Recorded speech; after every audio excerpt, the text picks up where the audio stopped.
This is the Jake for the State podcast, and this is the call for every red-blooded, God-fearing, liberty-loving patriot to prepare yourself, take your position, stand your ground, and advance the cause of freedom.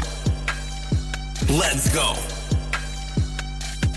All right, let's go. Tell you what, it is a good day to dig into what's happening here in Oklahoma. And that's what I intend to do right here every morning on the Jake for the State podcast. Little shift in format for those of you who have been following along live every morning. I'm going to take the content here, upload it to my podcast, and you can catch all of the audio, Jake for the State podcast, on Apple, on Spotify, anywhere you find your podcast. So you can check that out and share that content with others. I'm just going to be covering some very important stuff happening here in the state, and I want to make sure we get this out. Okay. I'm looking at what's happening up in Stillwater with Payne County Court. It looks like there's just massive corruption up there. And I was up there just this last week for the OSU homecoming parade and the walk around. I'm going to give you some details on that. And then also what's happening with the Dana Mooney case and the elected officials coming out, not criticizing the bureaucracy, not criticizing the agency. No, God forbid we do that. But what are they doing? They're criticizing those who are calling out the agencies here in Oklahoma. Those who are calling out corruption, like myself, are now being called out by the elected officials who are protecting the corruption. Telling you, it is going deeper. It is wild what we're seeing right now. So I'm going to get to that in just a second. I want you to check out some of the latest I'm working on with the Oklahoma Patriot Network. So this is a brand new effort that I am working on. And I tell you what, I'm real excited about it. It's called the Oklahoma Patriot Network, and I launched this earlier this year, but it wasn't set up right. So I hit pause on it and have now restructured the website, and it's not finished completely yet, but I wanted to give you a little preview as we're about to launch this week and get businesses signed up.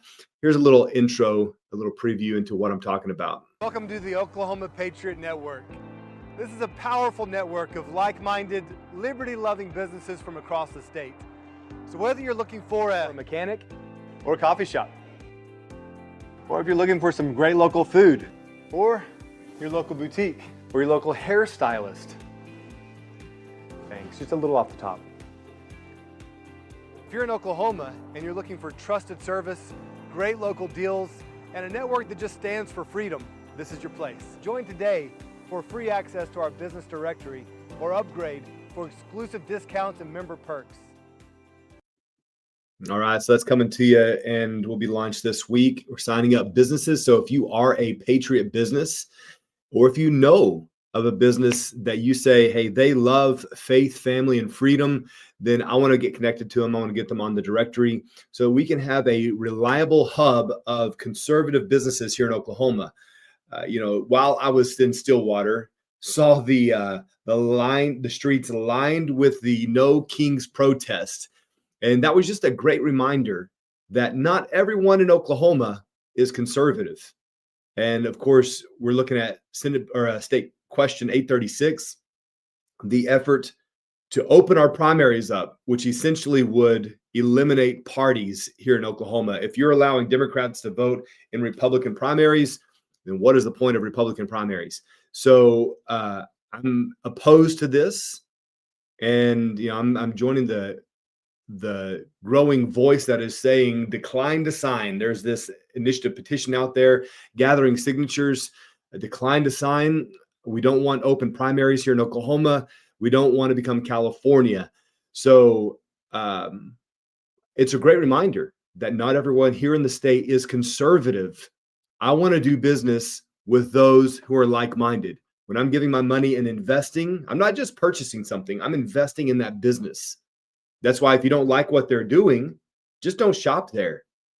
We saw what's happened with Target, with Bud Light, when they came out promoting this woke madness. What happened? The people stopped giving them their money. And when you stop giving them your money, they suddenly change their positions. Why? Because they can't lose their customer base. And the conservative base in Oklahoma, well, it is the base, but we're not alone.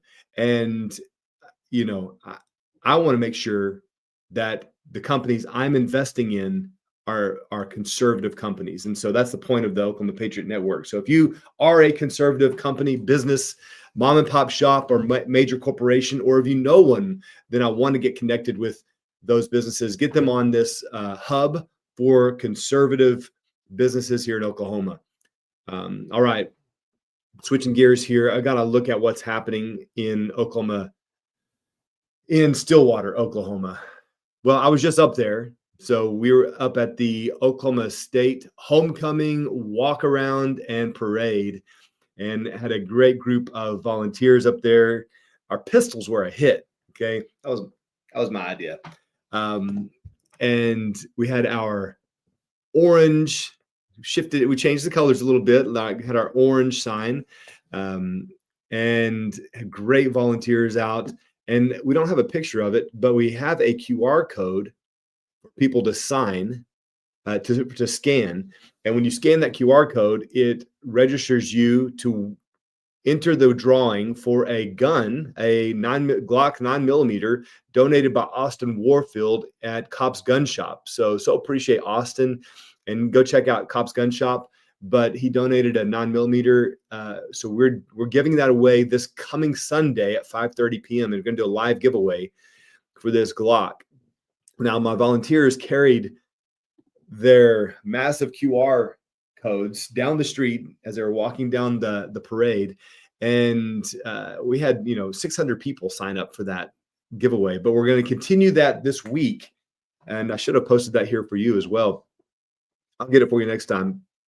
But you can scan the QR code, enter that drawing. You'll also be, of course, put on our database. So as we send out our weekly emails, you'll get the updates on what's happening with the campaign and what we're doing around the state. So that was a good success out in Stillwater at the homecoming parade. But while we're up there, I had a chance to visit with Daryl Doherty, who has been fighting the Payne County courts in his effort to protect his son. Now, his son has come out saying that he is being abused at his other parents' home. Now, what do we do when a child comes out saying that they are being abused?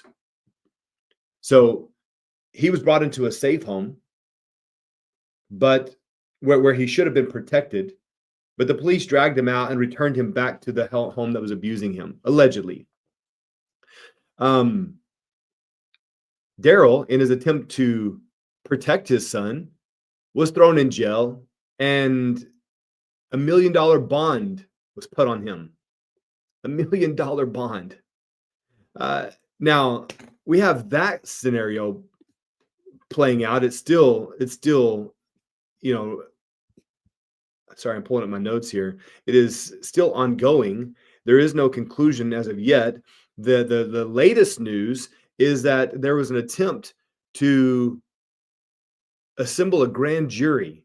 Now, this is the strength of the people, and the heartbeat of the republic is the ability of the people to assemble together, and then we, the people, go out and do our own investigation to determine if there's been some crime committed by the government. We can actually go and investigate the government. This grand jury was quashed, and we'll have JJ Humphrey, Representative Humphrey, who's been right in the middle of, well, he's usually right in the middle of a lot of things, but he's been in the middle of this case, and so appreciate his efforts to expose corruption and his boldness to call it out. So this is a bit of JJ speaking about what's happening up in Stillwater. Representative J.J. Humphrey just finished up with church on this Good Sunday. Just wanted to kind of update you what's going on with that grand jury and all the stuff that's happening in Payne County. Now, we had a grand jury filed, and again, you remember that we got massive political pressure to get that terminated. We saw the guy that organized that come out trying to protect his kid. What happened? They arrested him and put a $1 million bond on him. Now, he had court Friday, and they continued that court, so he's got to pay lawyers and everything else. They had a grandma who came in and reported abuse on her granddaughter, and that same court had her arrested because the state took that kid because they substantiated abuse. State took the kid. Then this court said, no, grandma, we want you to give the kid back. She couldn't give the kid back, so they had grandma put in jail. And now then we have this Jesse Butler who's got multiple sex crimes, who should have got 75 years, but the court stepped in and said, no, we're going to give him a Youthful Offender Act for all these sexual crimes that were heinous, unbelievable, and then they're going to give him some community service, and they're going to sponge that off all his record. Insane, right? And so, the case he's referring to is Jesse Butler. He's 18. I thought he was 17, but it looks like he may have been 18, out in Stillwater. And of course, a teenager, after pleading no contest, like JJ said, to multiple counts of rape and sexual assault, as a youthful offender, he was considered a youthful offender, and the charges were dropped. Now this was 11 counts related to sexual assault against 2 teenage girls. And he faced a potential sentence of 80 years in prison. But after he pleaded no contest, he was sentenced as a youthful offender to the custody of the Office of Juvenile Affairs.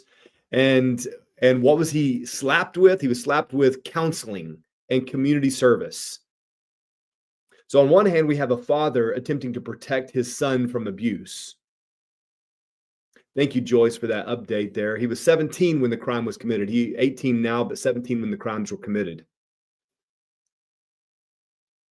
So now these charges dropped. He's given a sentence of community service and counseling. I don't know if you've seen the interviews, the accounts from the victims. Not interviews, but they're the court documents and the victim statements. Just the graphic details of the assault.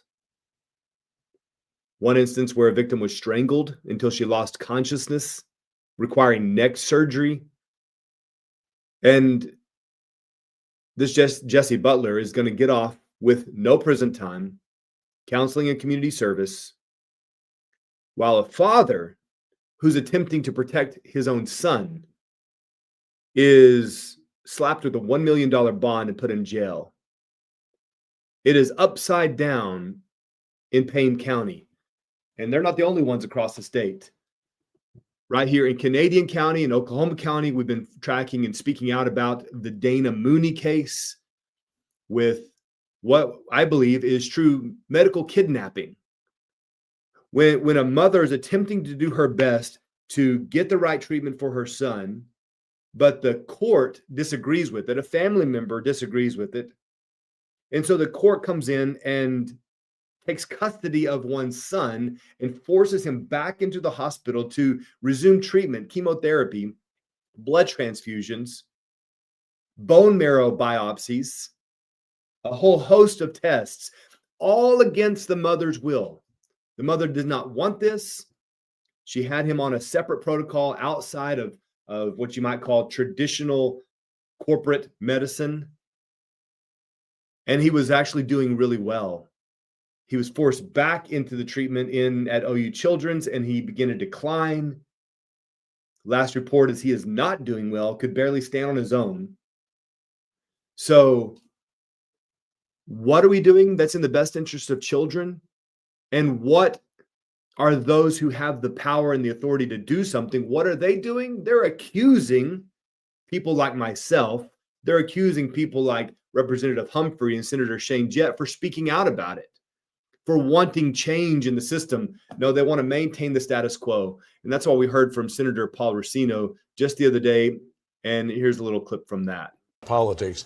Some of this stuff, these statements that are false and pejorative and intended to incite people, could get people hurt, Paul. Yeah, and there's some concern. I talked about it earlier this week on this TV channel, and I will tell you what's more concerning for me is that some of the rhetoric is going to put children in harm because there are some things being said about state agencies taking and kidnapping kids, medical kidnapping, all those things, and it's so untrue and it's unfair. It's unfair to the kids in the future who may need this assistance, and it's unfair to the people like me who are serving and trying to do an honest job and come to work every day and do what's best for Oklahomans.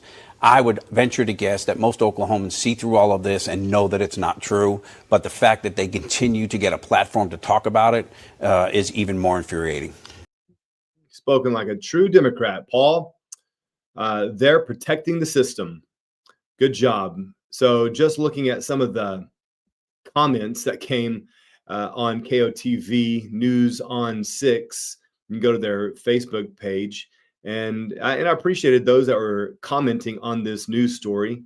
One lady, Laura Kennedy Kelly, says, "What's it called when a state agency takes your child against your will so they can intervene with medical treatments you as their guardian don't agree with or want for your child?"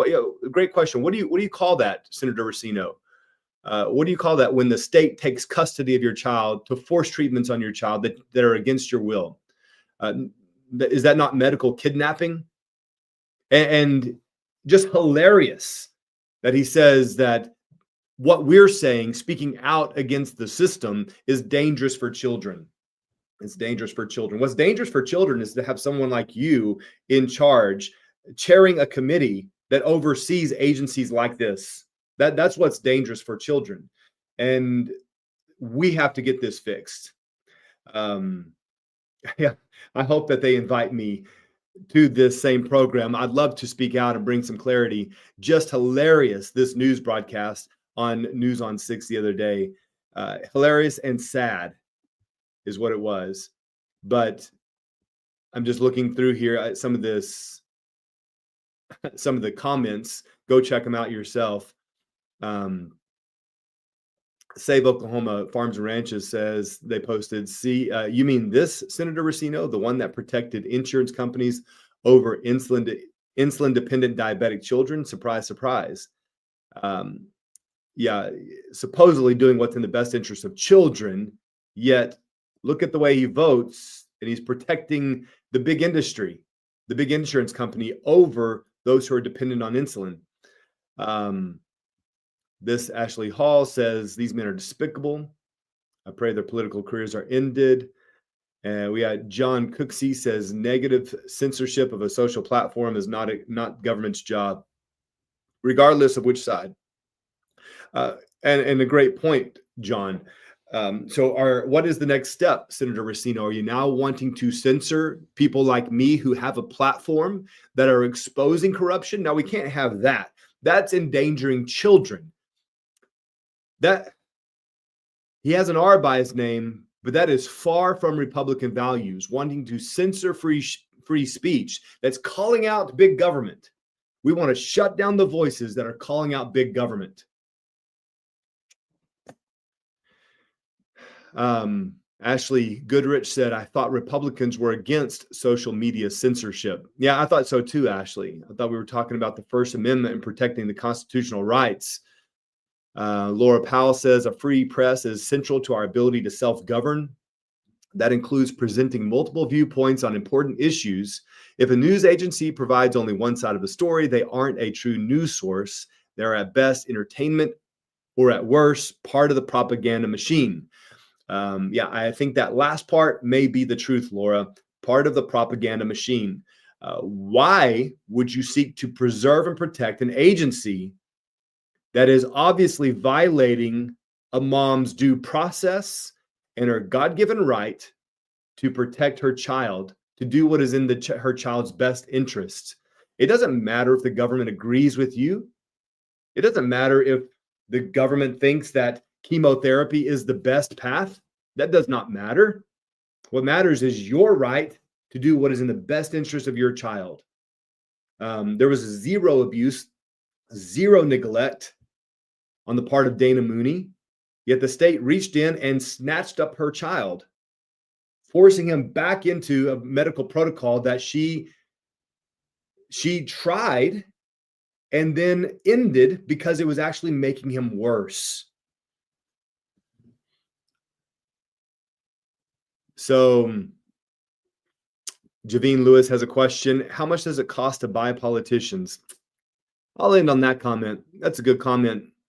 How much does it cost to buy politicians? All right. Roberta, who's been right in the middle of the Dana Mooney case, says right here in the comments, Dana, good morning.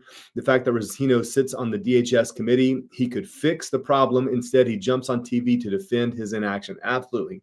That is what's atrocious about this, is he continually shuts down voices that want reform, that want to do what is in the best interest of children, but he wants what's in the best interest of DHS, to protect the powers that be. And I mean, the logical next question, the one that was just asked on social media, is who's paying who? Who's benefiting from this? Why would he do something like this when the evidence is clear?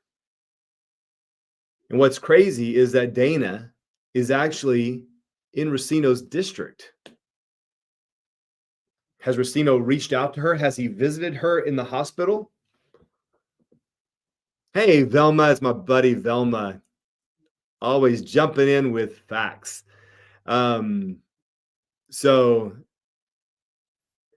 yeah, I was on the same committee and had many conversations behind the scenes with both Rosino and other legislators to work to defend the children who are being victimized by the system. Steve, you're absolutely right. This screams of a violation of parental rights, 100%. It is absolutely what it is. It is a violation, direct violation of parental rights. You know, what's interesting about this whole thing is that Dana was an activist, is an activist for Moms for Liberty. And I constantly applaud Moms for Liberty and their efforts. Their slogan is, "We do not co-parent with the government." And I love it. It's right on point. And right here, we're seeing that the government wants to co-parent with Dana Mooney and help her decide what is best for her son, Preston. And, you know, evidently up in Payne County, the court knows what's best for Daryl Doherty's son. And any attempt to do a deeper investigation, to call for a grand jury for an investigation, is being shut down. So I want to let you listen to a little bit more with what JJ said, because he speaks to this issue of the grand jury attempt that was quashed by the courts. Can you believe this? And here's this court buckling in under political pressure to make sure that the people can't get to the root cause of all of this. You talk about corrupt. This is corrupt. Now, guys, I want to read you something that I wrote an email, and I wrote to the distinguished chairman, Wal Ravan. I think Wal Ravan is how he spells that. And here's my email. I'm writing to request verification that the signatures for grand jury petition GJ 2025-1 in Payne County have been certified by the Payne County Election Board. On September the 18th, 2025, it was presented in the courtroom by the Honorable Judge Jason Reese that these signatures have been, in fact, certified by the Election Board. However, there's no record from the Election Board that would show that this has taken place. Can you please verify if the board has certified the petition signatures? Here's his response. Honorable Representative J.J. Humphrey, I cannot verify that the Payne County Election Board, as in myself, Republican member, the Democrat member, and the Election Board Secretary, certified the signatures for GJ 2025-1 in Payne County. The Payne County Election Board, 3 members, did not meet, review, or certify the signatures. Now, let me repeat that again.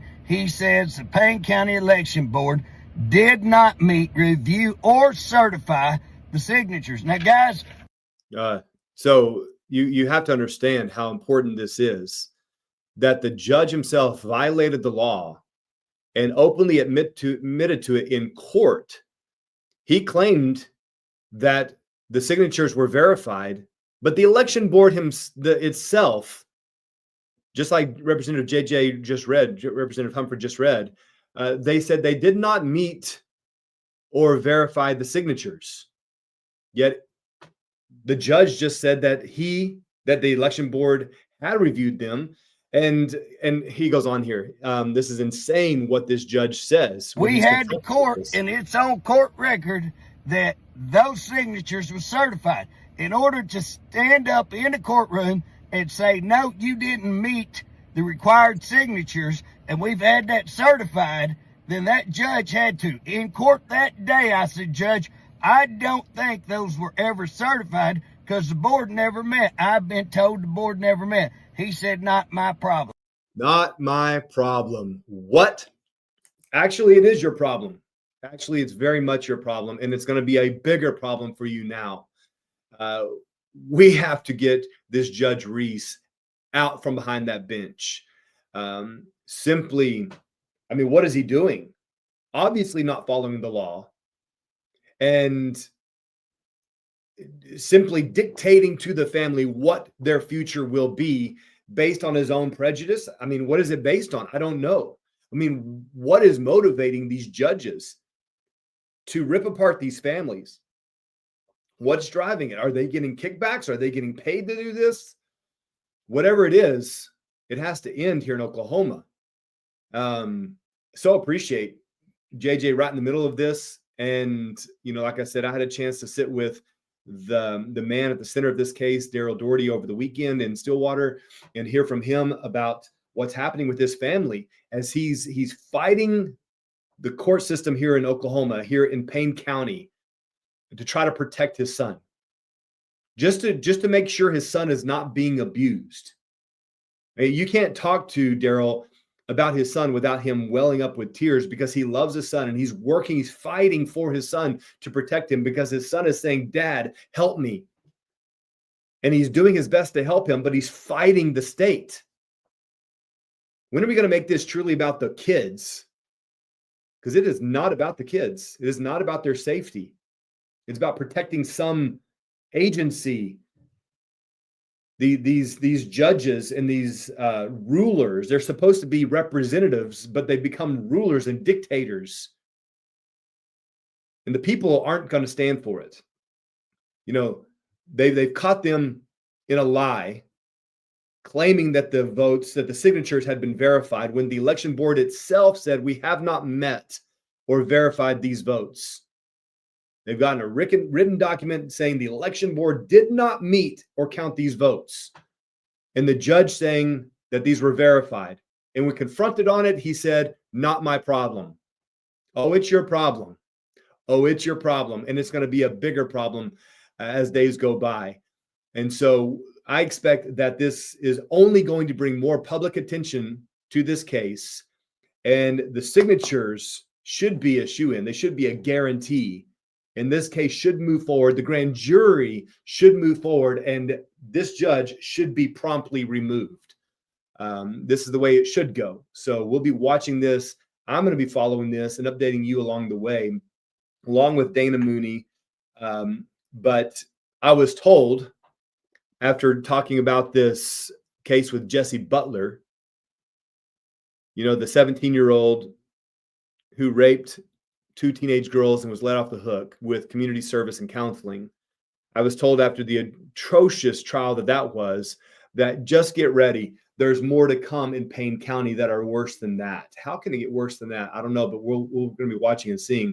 So be tracking Payne County, Stillwater. I mean, a hotbed for conservatism. I mean, you go there and Stillwater is full of good conservatives, although there were plenty out there protesting the No Kings protest in Stillwater.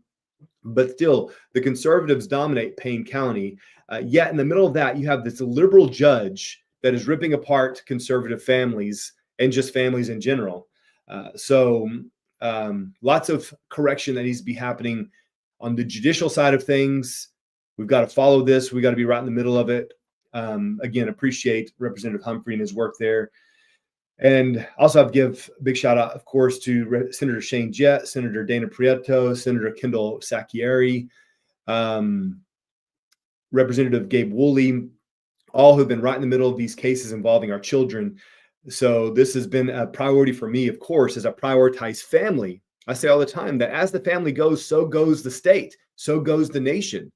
If you want to know the health of the state, look at it at the cellular level. What is the cellular level of the state? It is the nuclear family. That is the target of attack. Okay, that the nuclear family wants to be redefined. Gender wants to be redefined. Marriage wants to be redefined by the liberals. So we can dissolve the nuclear family. When you do that, what do you have left? What do you have left? So we have to protect the nuclear family, what the institution of marriage designed by God, parental authority, all of these fundamentals, gender, male and female. And if you lose these fundamentals, then you lose the very foundation that society is built on. This is what's under attack. We got a listener here on X, Love Dogs, says, I'm sure there are thousands of children that have been treated unfairly by OU Children's. We all need to speak out. There most definitely is. And the testimonies just keep coming out concerning OU Children. And it just looks like there's a great collaboration between DHS and OU Children, both claiming to exist to protect children. Yet when you start digging into it, it seems that they prioritize their profits over the well-being of children. So when that happens, we're going to call it out every time and bring correction. So again, thanks to all those representatives doing just that. Let me see here. Those are the ones I wanted to bring your attention to today. And all we need to do now is share this broadcast, share other broadcasts, and go check out, visit V1SUT, go check out Domesticated Warrior, putting out good things on DHS and on protecting children. Michelle, great question. How can we attend hospital board meetings? I'm not sure about that, but that's a good question. And we should look into that. How to attend the hospital board meetings, and would you have access to it? Would you be able to speak at those? I bet those are pretty tightly restricted, not too open to the public. So, but hey, are these hospitals receiving state funds? Yes, they are. And so I believe that we should have access to the ongoings, the inner workings of these hospitals that we are funding. So, Michelle, that's a good question. You said you've tried with no luck. Well, maybe we need to get a group together to look into that more deeply. So I have to go because I'm speaking at a co-op this morning.